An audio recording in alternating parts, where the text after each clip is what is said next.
Today's story is more than just about resumes and handshakes. It's about the unexpected moments during a job interview that test not just qualifications, but character, creativity, and heart. You'll meet Liam, a wise and quirky interviewer, and Maya, a nervous but determined candidate. Their conversation will take twists you wouldn't expect in a typical job interview. If you watch this video till the end, you might just gain the insight and confidence to give an unforgettable interview yourself. Because sometimes the best preparation is simply understanding people.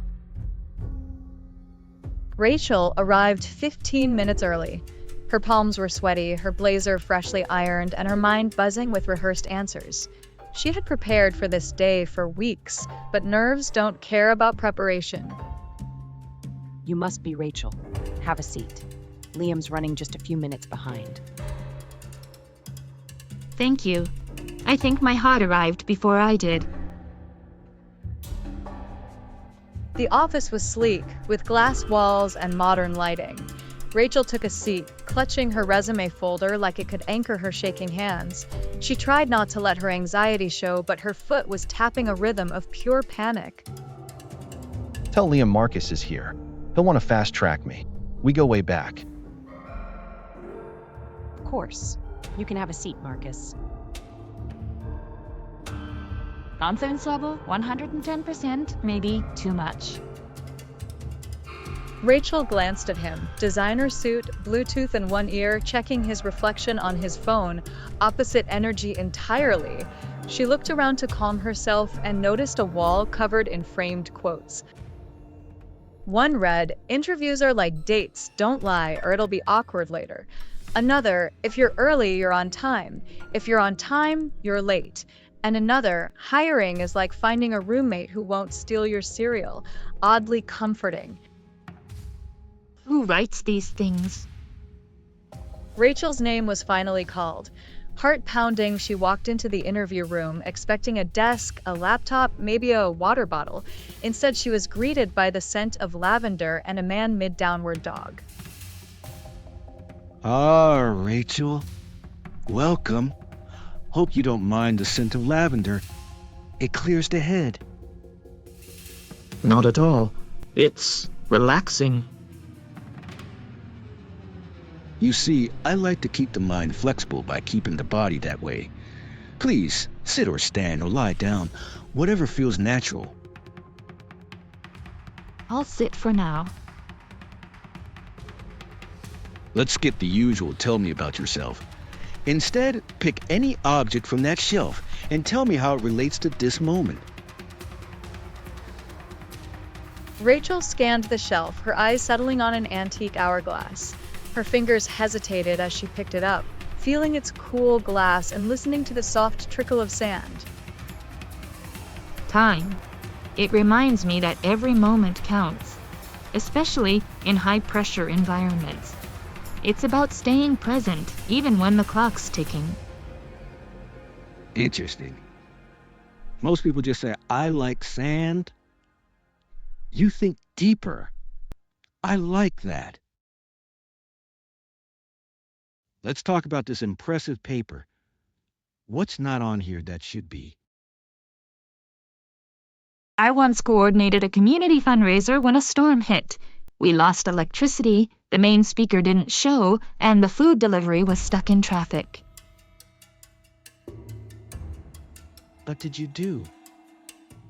I gathered everyone in the parking garage, turned on car headlights for lighting, streamed a replacement speaker on my phone, and handed out chips and bottled water we found in a vending machine. We raised more money than expected. Now that's a skill. Paper can only hold so much of a person. The rest, well, that's what moments like this are for.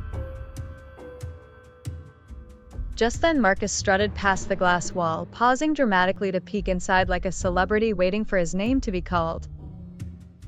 Marcus, the world won't stop spinning if you wait. Is this part of the interview? Everything is, Rachel. Even your reaction to distractions. Offices aren't quiet sanctuaries. They're unpredictable ecosystems. I need people who can adapt without losing their cool. So what's your reaction to distractions? I do yoga, remember? The mood had shifted. This wasn't a test, it was a mirror, reflecting how Rachel handled not only questions but curveballs, interruptions, and pressure. She wasn't just listing qualities anymore, she was living them right there in the room. You'd be surprised how many people freeze when asked what's not on their resume. But you leaned in.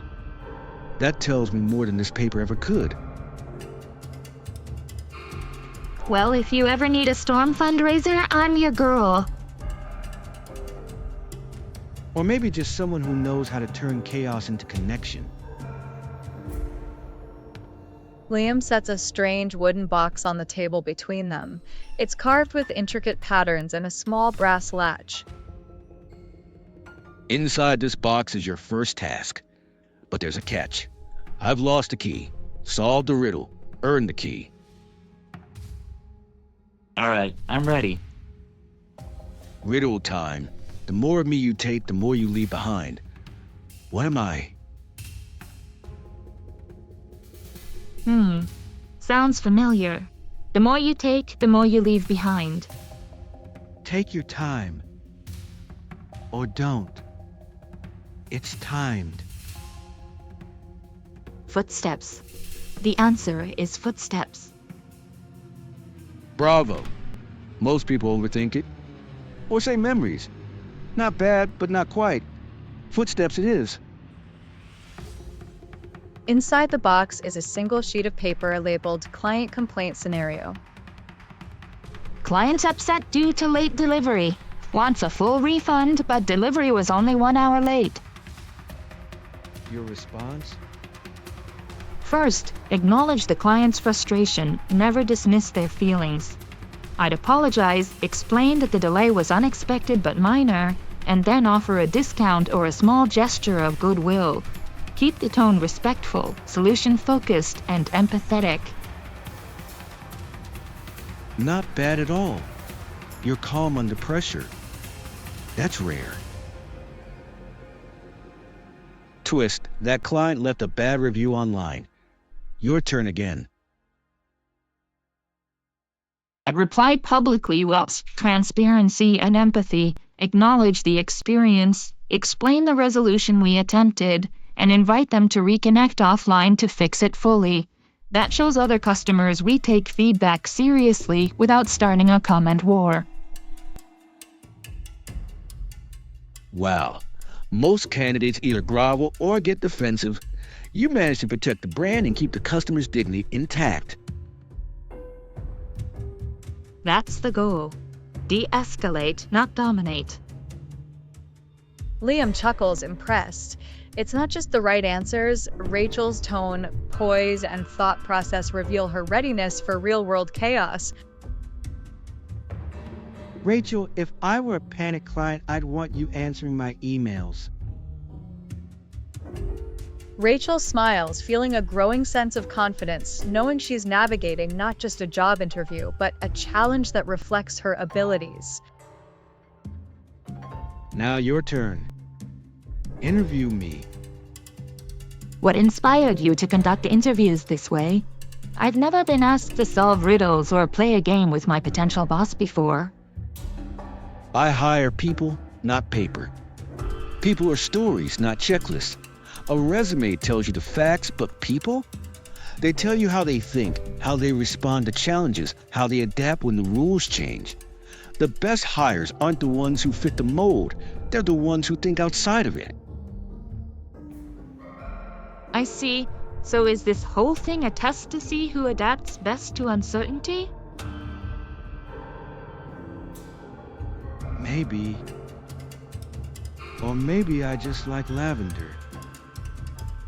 I like this approach. It feels real, like you're testing how someone handles life, not just their qualifications. Exactly. We're all a little unpredictable. It's how you handle the curveballs that matter. Rachel watches as the door swings open and Marcus steps in, his back straight and his expression set with confidence. He glances at the clock on the wall, clearly eager to get this over with. Let's make this quick. You've probably already made your decision. Indeed, I have. I'm overqualified for this role. Let's skip the formalities. But Marcus, it's not just about qualifications. I'm more interested in who you are beyond your resume. Can you handle unpredictability? Can you adapt? Marcus leaves the room in less than 10 minutes, his jaw clenched, frustration evident on his face. Is this really what the job is about? Liam steps out of his office. He walks toward Rachel, who is still sitting nervously in the waiting area. Rachel, do you have a moment? Of course. You're not the most polished, but you're the most present. And that's what we need. We value people who can be themselves, especially when the situation is unpredictable. I'm so glad to hear that. I've always believed that being genuine is the key to success. You got what it takes to fit into our team. We don't need another perfect resume. We need someone who can roll with the punches, and you've shown that today. I'd love to be part of your team. Thank you so much. As Rachel absorbs the good news, Maya enters, holding a piece of paper in her hand. Welcome to the chaos. We have snacks. Consider this your initiation. Job interviews are often seen as the ultimate test of qualifications, experience, and preparedness. But sometimes it's not just about memorizing the right answers or having the most impressive resume. It's about staying authentic, thinking on your feet, and letting your true self shine. In Rachel's case, it wasn't about having all the right responses. It was about her ability to adapt, remain genuine, and connect with Liam on a human level. I've learned that the best way to solve a problem is by first understanding the people involved. It's not about having a perfect solution, it's about making a connection. You get it. A person can have all the right qualifications, but if they don't connect with the team, the work falls flat. Welcome to the chaos. And remember, it's not always about being polished. It's about showing up, staying real, and owning it. So whether you're the one conducting the interview or the one sitting in the hot seat, remember this: skills matter, but so does soul. And in today's world, that's what really stands out.